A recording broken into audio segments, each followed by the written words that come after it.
নমস্কার, সকলকে স্বাগত জানাই আমার চ্যানেল ইনভেস্ট উইথ নিশান। আমি বিগত কয়েকটি ভিডিও দিয়েছিলাম বিভিন্ন ইকোসিস্টেমের উপর বেস করে। তার যে স্টক, সেরকম স্টকগুলোর ওয়াচ লিস্ট আপনাদের সামনে আমি রেখেছিলাম এবং গত যে ভিডিওটি করেছি সেখানে কংগ্লোমারেট যে কোম্পানিগুলো আছে সেগুলো নিয়ে আলোচনা করেছি। আমার চ্যানেলে এই ভিডিওগুলো আপনারা চাইলে দেখে নিতে পারেন। আজকেও সেরকমই একটা ইকোসিস্টেমের উপর বেস করে আলোচনা আমি এখানে রাখবো। এই আলোচনায় কি প্রাসঙ্গিকতা রয়েছে এবং যে ওয়াচ লিস্ট আপনাদের সামনে তুলে ধরবো, প্রত্যেকটি স্টক ধরে ধরে আমি আলোচনা করব এবং কেন আমি এই ওয়াচ লিস্টে রাখছি সেটাকে আপনাদের সামনে তুলে ধরার চেষ্টা করব। আমার এই ভিডিও করতে গিয়ে বিভিন্ন স্টকের নাম আমি বলবো এবং সেগুলো নিয়ে যে আলোচনাগুলো করব তার মধ্যে থেকে যদি আপনারা কিছু নলেজ গ্যাদার করতে পারেন, বিন্দুমাত্র যদি উপকৃত হন, তাহলে আমার এই ভিডিওটিকে একটু লাইক করবেন, কমেন্ট করবেন, শেয়ার করবেন। নতুন যারা দেখছেন চ্যানেলটিকে সাবস্ক্রাইব করে বেল আইকন প্রেস করে রাখবেন, যাতে আমি ভিডিও দেওয়ার সঙ্গে সঙ্গে আপনারা নোটিফিকেশনটি পেয়ে যান। এবং মূল ভিডিওতে ঢোকার আগে আপনাদের কাছে আমি একটি বিষয় বলতে চাই, সেটা হচ্ছে এখানে যে স্টকগুলো আলোচনা করব সেটিকে আপনি এডুকেশনাল বা স্টাডি পারপাসেই নেবেন। আমি কি মোটিভ বা কি গ্রাউন্ডে আলোচনা করছি সেখান থেকে শেখার চেষ্টা করবেন, কিন্তু কোনো স্টককেই আপনারা রেকমেন্ডেশন হিসাবে নেবেন না। অর্থাৎ বাই, সেল এবং হোল্ড কোনোটাই কিন্তু আমার এই ভিডিও দেখে আপনারা করতে যাবেন না। সম্পূর্ণ আমার যে ধ্যান ধারণা এবং চিন্তাভাবনার অ্যাঙ্গেলগুলো রয়েছে সেগুলোকে আপনারা মাইনরলি ফলো করার চেষ্টা করবেন এবং সেখান থেকে নলেজ গ্যাদার করে আপনারা নিজেদের জীবনে অ্যাপ্লিকেশন করতে পারেন। কিন্তু কোনোভাবেই এই স্টকগুলোকে কোনো রকম রেকমেন্ডেশন হিসেবেই নেবেন না। তো চলুন আমি মূল পর্বে চলে যাই। প্রথম যে স্টকটিকে নিয়ে আমি আলোচনা করব, যেটি আমার স্টক লিস্টের প্রথম স্টক রয়েছে, সেটা হচ্ছে রেপনো লিমিটেড। এটি একটি মাইক্রো ক্যাপ কোম্পানি বলা চলে। এটার মার্কেট ক্যাপিটাল বর্তমানে 90 কোটি টাকার কাছাকাছি রয়েছে। এটা একটা রিসেন্টলি লিস্টেড কোম্পানি। আমরা যে নতুন আইপিও আকারে যে স্টকগুলো আছে সেগুলোতে যখনই আমরা ইনভেস্ট করার ডিসিশন নিই, সেটা কিন্তু চিন্তাভাবনা করে নেই আইপিও স্টকগুলো একটা বেস তৈরি করার পরে সেখান থেকে যখন ব্রেকআউট দেয় বা সুযোগ দেয়, সেখানে কিন্তু আমরা আমাদের এন্ট্রি পয়েন্ট নিয়ে ভাবতে পারি। এখানে এই যে স্টকটি রিওপেনো লিমিটেড, এই কোম্পানিটা কিন্তু 360 ডিগ্রি সলিউশন প্রোভাইড করে। Consultancy, engineering, operation and maintenance, logistic, design service, মানে এই বিভিন্ন রকম কাজ কিন্তু করে থাকে। এই কোম্পানিটি মেইনলি কিন্তু কাজ করে বা specialized in storage solution for oil and petrochemical sector. অর্থাৎ বুঝতে পারলেন যে এই কোম্পানিটি অয়েল এবং পেট্রোকেমিক্যাল সেক্টরে কাজ করে। এবার আমি কেন বা এই কোম্পানিটাকে লিস্টে বা ওয়াচ লিস্টে রাখলাম? এই কোম্পানিটির কিন্তু ওয়্যার হাউস যে রয়েছে, এটা কিন্তু গুজরাটে ৩টে রয়েছে এবং মুম্বাই রয়েছে। শুধু যে ওই গুজরাট, মুম্বাই সেরকম নয়, কর্ণাটকা, আসাম, পাঞ্জাব এসব এই স্টেটগুলোতেও কিন্তু এদের প্রেজেন্স রয়েছে। এই যে কোম্পানিটি, এর যদি ক্লায়েন্ট লিস্ট দেখেন, খুব সুন্দর ক্লায়েন্ট লিস্ট। সেটার মধ্যে রয়েছে Indian Oil corporation limited, HPCL. তাছাড়াও এই কোম্পানিটা কিন্তু দেশের বাইরেও কিন্তু বিজনেস করে থাকে। টার্কিতে এদের প্রজেক্ট রয়েছে, ইউএইতে, সৌদি আরবিয়া এবং বিশেষ করে জার্মানে কিন্তু রয়েছে। অর্থাৎ লার্জ জার্মান পেট্রোকেমিক্যাল ফার্মের সাথেও এর কিন্তু ব্যবসা রয়েছে। এই যে কোম্পানিটা, এটার যে বর্তমান বললামই চার্টে সেরকম কিছু পাবো না, আমরা ফান্ডামেন্টালও সেরকম কিছু কিন্তু বর্তমানে দেখতে পাচ্ছি না। তবে এর বিজনেস যেখানে যেখানে করে এবং যে ধরনের বিজনেস করে, বর্তমানে ভারতীয় পরিস্থিতি অনুসারে এই যে আমাদের লজিস্টিক বা ওয়্যারহাউস কোম্পানিগুলো কিন্তু ইম্পর্টেন্ট রয়েছে। তার মধ্যে এরকম একটা স্টক যার বিজনেসের বিস্তৃতি এতটা, সেই জায়গায় দাঁড়িয়ে কোম্পানিটার কিন্তু একটা ইম্পর্টেন্স রয়েছে। আমাদের বিশাল ভারতবর্ষ, এক প্রান্ত থেকে আরেক প্রান্তে বিভিন্ন ধরনের যে গুডসগুলো নিয়ে যাওয়া যেতে হয়, তার জন্য কিন্তু লজিস্টিক এবং ওয়্যারহাউস কোনো জায়গায় গিয়ে স্টোর করা, তারপরে সেখান থেকে বিভিন্ন ডিস্ট্রিবিউশন সেন্টারে সেন্ড করা, এই কাজগুলো কিন্তু করে থাকে এই লজিস্টিক কোম্পানিগুলোর বিভিন্ন লজিস্টিক মাধ্যমগুলো। সেটা এয়ার হোক, রেল হোক, সার্ভিস হোক, ওয়াটার হোক, যেটাই হোক, তার মাধ্যমে কিন্তু বিভিন্ন কোম্পানি কাজগুলো করে। এবার প্রথম কোম্পানিটা একটা মাইক্রোক্যাপ কোম্পানি, যেটা নিয়ে আমরা একটু আলোচনা করলাম। এরপরে দ্বিতীয় কোম্পানি যেটা আছে সেটাকে নিয়েও আমরা একটু আলোচনা করে নেব। দ্বিতীয় যে কোম্পানিটা আছে সেটাও গত বছর লিস্টেড হওয়া একটা কোম্পানি, যার নাম হচ্ছে ওয়েস্টার্ন ক্যারিয়ার্স ইন্ডিয়া লিমিটেড। এটাও বলা চলে একটা মাইক্রোক্যাপ কোম্পানি, কারণ কি মোটামুটি এর যা মাইক্রো মার্কেট ক্যাপ রয়েছে সেটা প্রায় 1200 কোটি টাকার মতো। এই কোম্পানিটা, এটা end to end supply chain ম্যানেজমেন্টের কাজ করে থাকে। এর যে বিজনেসের বিস্তৃতি বা ক্লায়েন্ট লিস্ট যদি দেখেন, সেটা খুব সুন্দর। টাটা, হিন্দালকো, শিলা গ্রুপ, সিপ্লা, হিন্দুস্তান ইউনিলিভার, বেদান্ত, এদের যে মেন রেভিনিউটা আসে সেটা কিন্তু চলে আসে মেটাল সেক্টরের লজিস্টিকের মাধ্যমে। সেখান থেকে প্রায় 55% মতো রেভিনিউ আর্ন করে। দ্বিতীয় রেভিনিউ আছে এদের হলো 19% মতো, সেটা আছে এফএমসিজি সেক্টর থেকে। এবং pharmaceutical, chemicals, oil and gas, বিভিন্ন সেক্টরে কিন্তু এদের লজিস্টিক কাজে লাগে। এই কোম্পানিটার ইম্পর্টেন্স রয়েছে এবং এর একটা মার্কেটে লিস্টেড হওয়ার পরে এ কিন্তু যে হাই করেছিল সেখান থেকে অনেকটা কিন্তু কারেক্টেড হয়েছে, তারপরে একটা বেস তৈরি করে সেখান থেকে আবার রিভার্সাল দেখাচ্ছে। সুতরাং এই কোম্পানিটাও একটা ওয়াচ লিস্টেড হাই পাওয়ার মতো কোম্পানি, আপনারা নিজেদের মতো করে স্টাডি করে একটু দেখতে পারেন। এরপরে যে কোম্পানিটা নিয়ে আলোচনা করব সেটা হচ্ছে রিপকো লজিস্টিক্স। এটি আমার থার্ড কোম্পানি। এই এটা ট্রান্সপোর্টেশন অ্যাক্টিভিটিসের সাথেই মেনলি যুক্ত। এরা কন্ট্রাক্ট লজিস্টিক্সের কাজ করে, ওয়্যার হাউসের এবং ডিস্ট্রিবিউশনের কাজ এবং ফ্লিট ম্যানেজমেন্ট এই কাজগুলো করে থাকে। এদের ক্লায়েন্টও কিন্তু দুর্দান্ত ক্লায়েন্ট লিস্ট। ভারতবর্ষের সবথেকে বড় কোম্পানি রিলায়েন্স, তারপরে গেইল, ওএনজিসি, ডাবর, ভেল, Emami, ITC, Berger Paint, JK Tyre, MRF, Century Ply, মডেলেস, এই যে কোম্পানিগুলো এগুলোর সাথে কিন্তু এরা কাজ করে থাকে এবং প্রত্যেকটি কোম্পানির সাথে 1 থেকে 3 বছরের এগ্রিমেন্ট করে এদের কিন্তু কাজ চলে। এবার এদের যে রেভিনিউ ব্রেকআপ যদি দেখি, ট্রান্সপোর্টেশন থেকেই বেশি আসে 99% এর মতো, ওয়্যার হাউস থেকে 1% এর মতো কিন্তু এদের রেভিনিউটা আসে। এই কোম্পানিটার গত কোয়ার্টারে কিন্তু স্ট্রং রেজাল্ট পাবলিশ করেছে এবং এই কোম্পানিটাও কিন্তু এর হাই থেকে অনেকটা কারেক্টেড হয়ে পড়ে আছে এবং এই কোম্পানিটার ROE, ROCE যথেষ্ট ভালো আছে। আপনারা একটু দেখে নিতে পারেন এবং স্টাডি করতে পারেন। এখান থেকে এই একটা আপ ট্রেন্ডে মুভ করার সুযোগ কিন্তু আগামীতে রয়েছে। এরপর 4th যে কোম্পানিটাকে নিয়ে আমরা আলোচনা করব সেটি হচ্ছে জিঙ্কা লজিস্টিক সলিউশন লিমিটেড। এটাও একটা দুর্দান্ত কোম্পানি।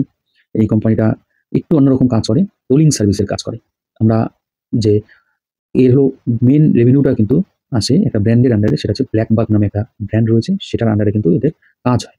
এরা টেকনোলজি ড্রিভেন লজিস্টিক কাজগুলো করে থাকে। বিভিন্ন যে ট্রাক ইন্ডাস্ট্রিগুলো আছে ভারতবর্ষে, সেখানে digitizing, streamlining, truck operator life cycle, হ্যাঁ, asset light platform, LED model with high operating leverage and profitability, এইসব কাজগুলো কিন্তু করে থাকে এবং ভেহিকলসের যে ট্র্যাকিং সিস্টেম সেগুলো প্রোভাইড করে এবং ট্র্যাক করা।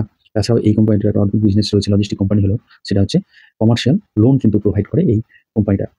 তারপরে BlackBuck sells proprietary fuel sensors that helps truckers track fuel uses and reduce leakage.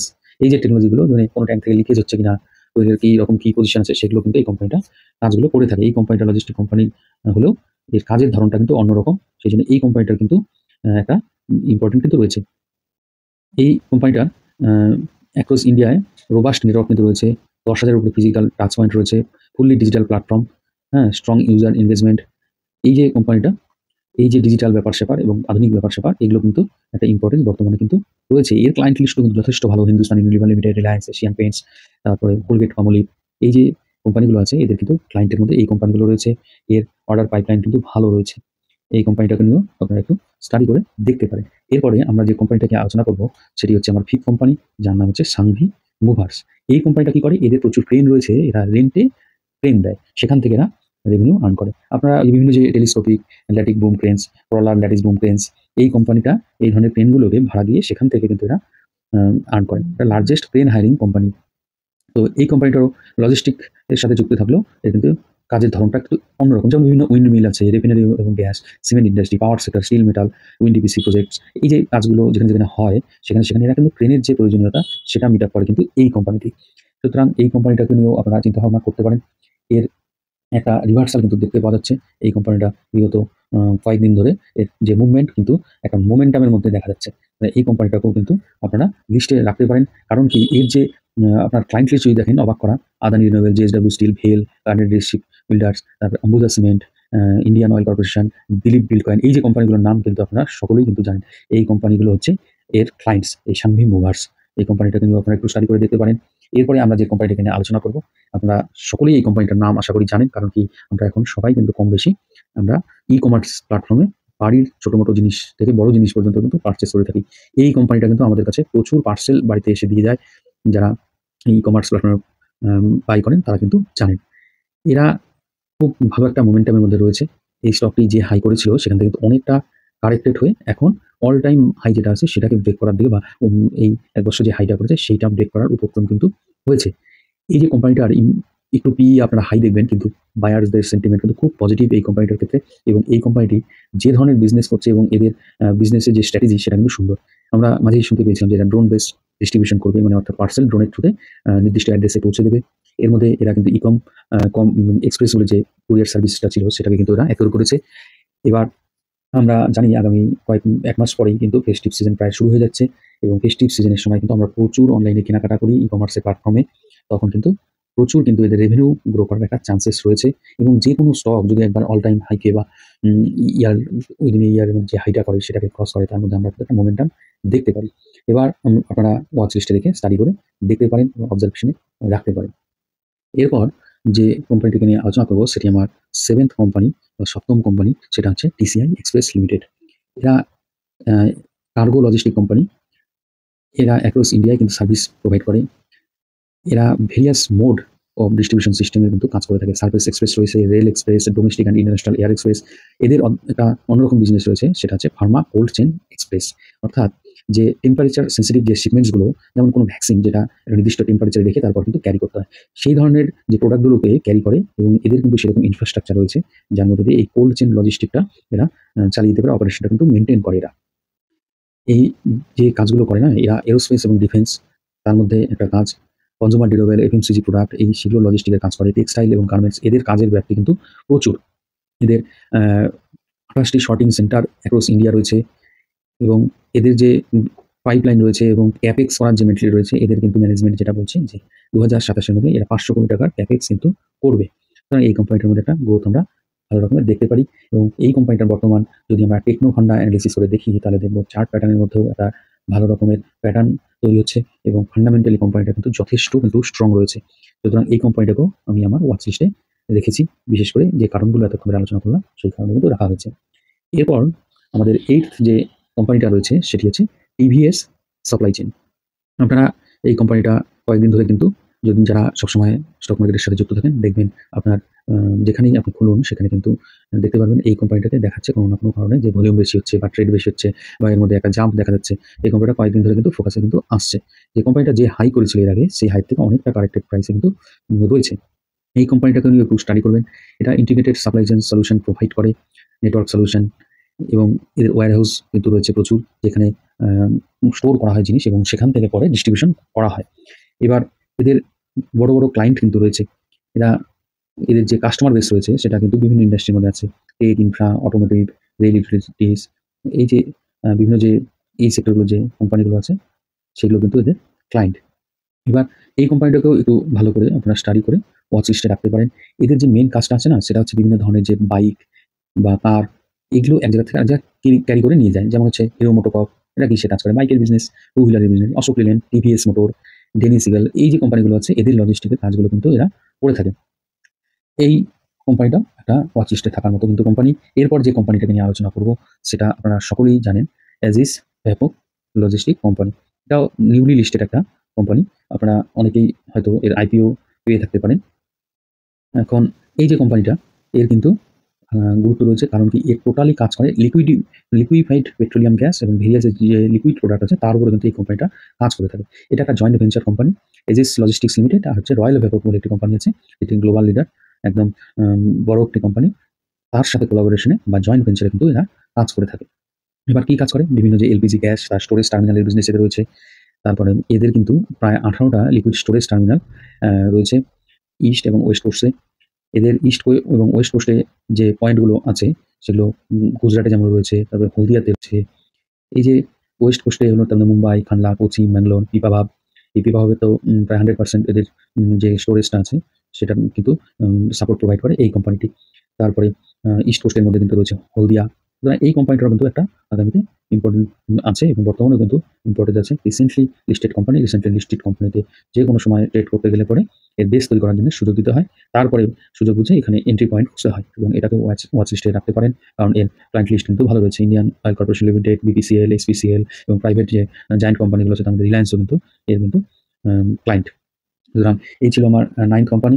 এরপরে যে লাস্ট কোম্পানিটাকে নিয়ে আলোচনা করব, কারণ কি আমরা জানি যে ভারতবর্ষের গভর্নমেন্ট কি করতে যাচ্ছে, রেলওয়েজ কেমনভাবে সাজাতে যাচ্ছে, রেলওয়ে ট্র্যাক এমন থাকবে যেটা দিয়ে শুধুমাত্র গুডস ক্যারি করে রেল বা ট্রেনগুলো যাতায়াত করবে। অর্থাৎ গভর্নমেন্টের একটা কিন্তু সাপোর্ট রয়েছে এই সেক্টরের মধ্যে গতি আনার জন্য। এবার সেই জায়গায় গতি পেতে হলে এই রেলওয়েজের সাথে যুক্ত এরকম একটা কোম্পানি কিন্তু ইম্পর্টেন্স থাকতে হবে। সেটার মধ্যে অন্যতম হচ্ছিল কন্টেনার পড। এই যে কোম্পানিটা রয়েছে, এই কোম্পানিটা এর অল টাইম যে হাইটা আছে সেখান থেকে কিন্তু অনেকটা কারেক্টেড হয়ে কিন্তু রয়েছে। কোম্পানিটা একটা হাইলি ডিভিডেন্ড পেইং কোম্পানি। এই কোম্পানিটার মেইনলি হলো এদের যে লজিস্টিকের কাজটা হয় সেটা কিন্তু রেলওয়ের থ্রুতেই হয়ে থাকে।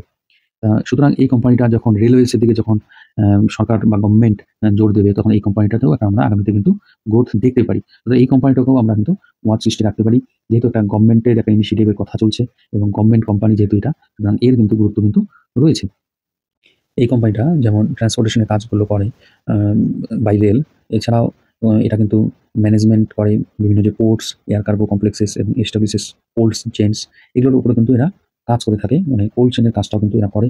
এবং এছাড়াও এদের যে বিভিন্ন যে পয়েন্টগুলো আছে বা যেখানে টার্মিনালগুলো রয়েছে সেখানে রিপেয়ারিং ফেসিলিটি, কন্টেনার পার্কিং, এই জিনিসগুলো কিন্তু রয়েছে, তার সাথে, সাথে ওয়্যার হাউসও এদের রয়েইছে। সুতরাং এই কোম্পানিটা যখন গভর্নমেন্ট ইনিশিয়েটিভ নেবে, এই কোম্পানিটা একটা বেনিফিট পেতে পারে। সেই জায়গা থেকে এই কোম্পানিটাকেও ওয়াচ লিস্টে রেখে দেখা যেতে পারে। তো ভিডিওটিতে আমি 10টি স্টক নিয়ে আলোচনা করলাম। কোনটি রিকমেন্ডেশন হিসেবে নেবেন না। বাই, সেল, হোল্ড কোনটাই রিকমেন্ড আমি করছি না। এখানে যে স্টকগুলো নিয়ে আলোচনা করলাম, কিভাবে ভাবতে হয়, কিভাবে কোন পয়েন্টের উপর ভিত্তি করে আমি ওয়াচ লিস্টে রেখেছি, সেগুলো নিয়ে আপনাদের সঙ্গে ডিসকাস করলাম। ভিডিওটি থেকে যদি আপনি বিন্দুমাত্র উপকৃত হয়ে থাকেন এবং ভিডিওটি যদি ভালো লেগে থাকে, তাহলে একটু লাইক করবেন, কমেন্ট করবেন, শেয়ার করবেন এবং যারা নতুন দেখছেন তারা চ্যানেলটিকে সাবস্ক্রাইব করবেন। ধন্যবাদ। ভালো থাকবেন।